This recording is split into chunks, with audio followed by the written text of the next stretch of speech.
ఇప్పుడు ఈ బట్టి విక్రమార్క కూడా నేను చాలా గట్టి అని అనుకున్నా కానీ ఆయన ఉట్టి విక్రమార్కగా నిలిచిపోయేటట్టున్నాడు భవిష్యత్తులో నాకైతే క్లియర్ కట్ గా అనిపిస్తుంది.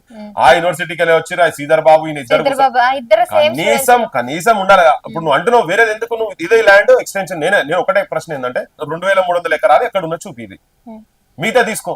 ఓకే రిజిస్ట్రేషన్ చేసుకోలేదు కావచ్చు, నువ్వు ఏంటంటే ఒక లాజికల్ పాయింట్ తీసుకొచ్చి ముంగడ పెట్టి ఇది కానే కాదు ఇది వేరే టోళ్ళకి సంబంధించింది రిజిస్ట్రేషన్ చేసుకోలే కాంపౌండ్ అయితే పెట్టుకున్నాడు కదా, నీకు అక్కడ చేయాల్సిన అవసరం నౌకర్ల గురించి అంటే అబ్బా ఎంత ప్రేమ ఉన్నది వీళ్ళకు.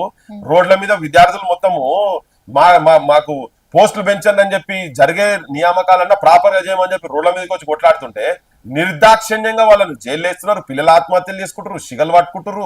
ఏదైతే కాంగ్రెస్ వాళ్ళు చేసారో వీళ్ళు అదే చేస్తారు, కాళ్ళు పట్టుకొని గుర్ర గుంజుకోబోతున్నారు, ఆడోళ్ళని చూడకుండా మెడలు పట్టుకుంటున్నారు, బట్టలు చింపుతున్నారు పిల్లలై చేసి ఇవన్నీ దమనకాండ మీరు కూడా చేస్తున్నారు కదా.